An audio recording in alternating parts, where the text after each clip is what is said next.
Assalamualaikum warahmatullahi wabarakatuh. Alhamdulillahirrahmanirrahim. Puji serta syukur kita panjatkan atas kehadiran Tuhan Yang Maha Esa, karena pada kesempatan kali ini kita masih bisa diberikan nikmat sehat walafiat, nikmat panjang umur, dan berbagai macam nikmat lainnya. Sebelumnya, perkenalkan, nama saya Ibnu Asnan Jamil dari Universitas Profesor Dr. Hamka, jurusan Sistem Teknologi Informasi dengan NIM 2403045057.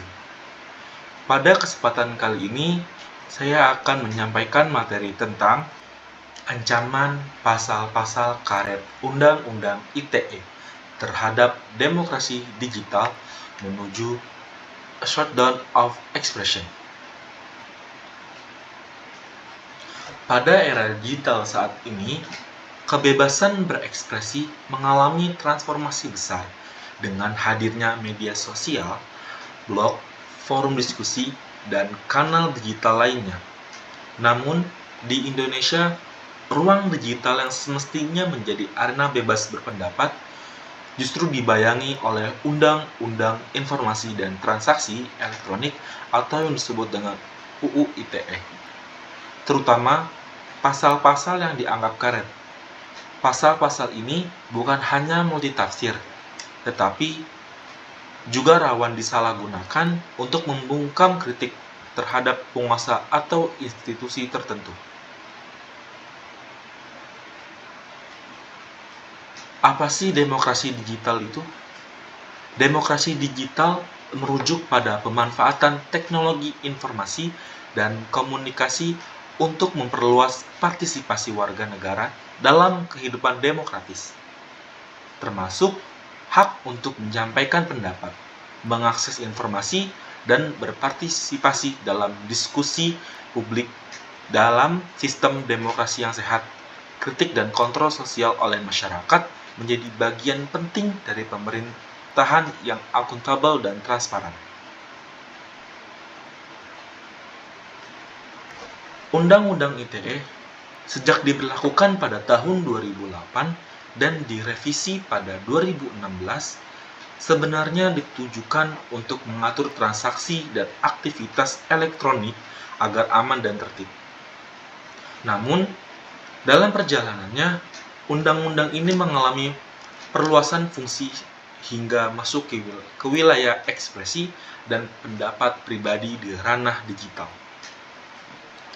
Jadi disinilah masalah mulai muncul.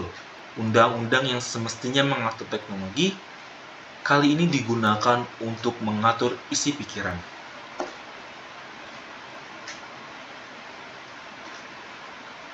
Beberapa pasal dalam Undang-Undang ITE yang sering disebut karet antara lain pasal 27 ayat 3 tentang pencemaran nama baik, pasal 28 ayat 2 tentang ujaran kebencian, dan pasal 29 tentang ancaman kekerasan. Istilah karet digunakan karena pasal-pasal ini lentur, bisa ditarik kemana saja sesuai kepentingan, dan seringkali digunakan untuk mengkriminalisasi warganet yang menyampaikan kritik atau opini. Selanjutnya ada implikasi pasal-pasal karet bagi kebebasan berekspresi. Jadi akibat multitafsir ini, banyak sekali warganet yang takut bersuara karena khawatir dilaporkan, ditangkap, bahkan dipenjara. Ketakutan kolektif ini melahirkan apa yang disebut self-censorship atau penyensoran diri. Jadi masyarakat memilih diam atau menghindari topik-topik sensitif demi keamanan pribadi. Inilah yang menjadi awal dari matinya demokrasi digital.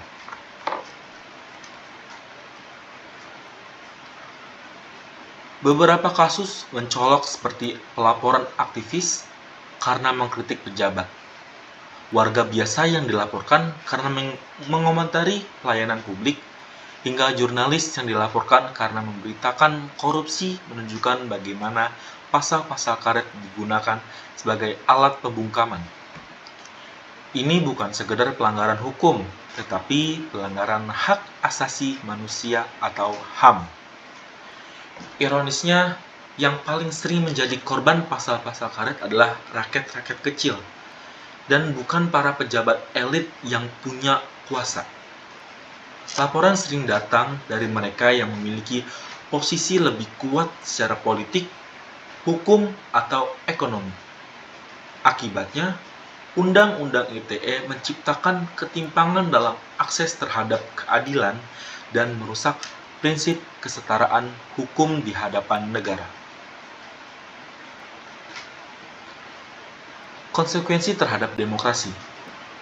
Jika masyarakat tidak bisa bebas mengkritik, menyuarakan pendapat, atau mengoreksi kekuasaan, maka demokrasi tidak berjalan dengan sehat. Demokrasi menuntut adanya ruang publik yang bebas dari intimidasi hukum. Jadi tanpa itu, masyarakat akan terisolasi secara digital dan kehilangan daya untuk mengawasi kekuasaan. Peran media sosial yang terancam. Media sosial semula menjadi sarana utama demokrasi digital. Tempat berbagi macam ide, berdiskusi, bahkan mengorganisir gerakan sosial. Tapi dengan adanya Undang-Undang ITE ini, media sosial justru menjadi tempat yang paling beresiko. Postingan yang viral bisa dengan cepat dijadikan dasar pelaporan, dan pengguna bisa dijadikan tersangka hanya karena membagikan ulang sebuah unggahan. Tuntunan revisi Undang-Undang ITE. Banyak dari pihak yang lain termasuk akademisi, organisasi masyarakat sipil, dan jurnalis telah menyuruhkan revisi Undang-Undang ITE. Tujuannya bukan untuk melemahkan hukum, tetapi untuk memastikan bahwa hukum tidak digunakan secara sewenang-wenang. Revisi ini harus melibatkan publik dan ahli hukum agar tidak lagi menimbulkan ketakutan. Pemerintah tidak bisa tinggal diam. Jika memang mendukung demokrasi digital, pemerintah harus menjamin perlindungan terhadap hak berekspresi warganya. Presiden dan DPR sebagai pembuat undang-undang memiliki tanggung jawab moral dan hukum untuk merevisi Undang-Undang ITE secara menyeluruh.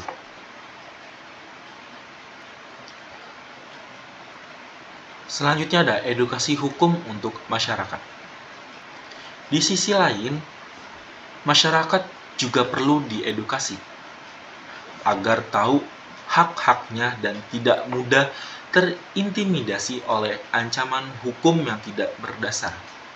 Literasi digital dan literasi hukum harus diperluas agar warga tidak hanya menjadi konsumen informasi, tetapi juga pembela hak-hak sipilnya sendiri di ranah digital.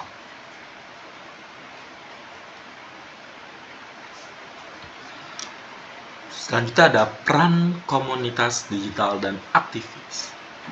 Komunitas digital, aktivis, dan content creator punya peran penting dalam menjaga demokrasi digital tetap hidup. Dengan konten edukatif, kampanye sosial, serta advokasi hukum, mereka bisa menjadi benteng terakhir dari kebebasan berpendapat yang kini sedang terancam.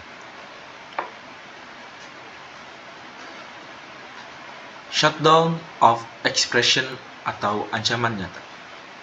Jika dibiarkan, pasal-pasal karet ini akan menjadi alat resmi untuk melakukan shutdown of expression atau pemadaman suara rakyat di ruang digital. Ini bukan hanya berbahaya bagi kebebasan individu, tapi juga bagi masa depan demokrasi Indonesia secara keseluruhan. Ancaman terhadap dunia akademik dan jurnalisme. Dunia akademik dan jurnalisme yang seharusnya menjadi pilar kebebasan berpikir dan mengkritisi kebijakan publik juga tak luput dari dampak pasal-pasal karet Undang-Undang ITE. Dosen, peneliti, atau wartawan yang menyampaikan hasil kajian atau laporan investigasi bisa saja dilaporkan karena dianggap mencemarkan nama baik. Padahal, dalam konteks akademik dan jurnalistik, kritik berbasis data dan fakta adalah bentuk kontribusi untuk memperbaiki sistem.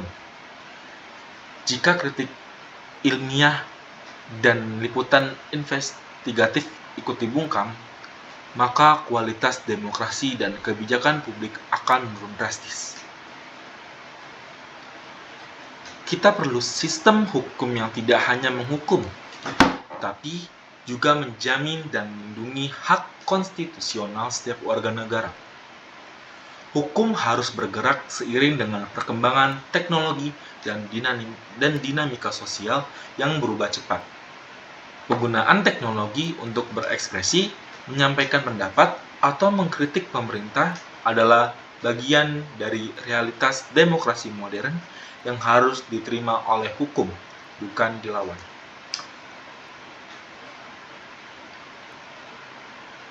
Sudah saatnya kita bersuara. Demokrasi digital tidak boleh dibiarkan mati perlahan karena ancaman hukum yang tidak adil.